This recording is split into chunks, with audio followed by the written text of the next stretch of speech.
হরে কৃষ্ণ কৃষ্ণ কৃষ্ণ হরে হরে, হরে রাম রাম রাম হরে হরে।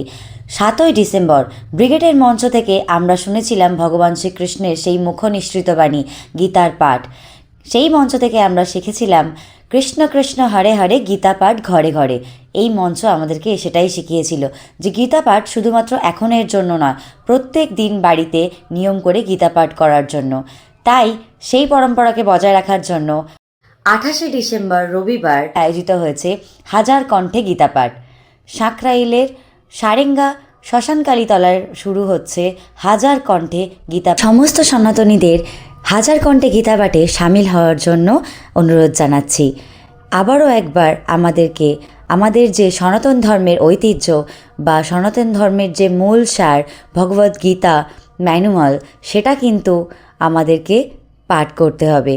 তাই 21শে ডিসেম্বর ঠিক দুপুর 2টো থেকে শুরু হচ্ছে হাজার কণ্ঠে গীতাপাঠ। হরে কৃষ্ণ, রাধে রাধে।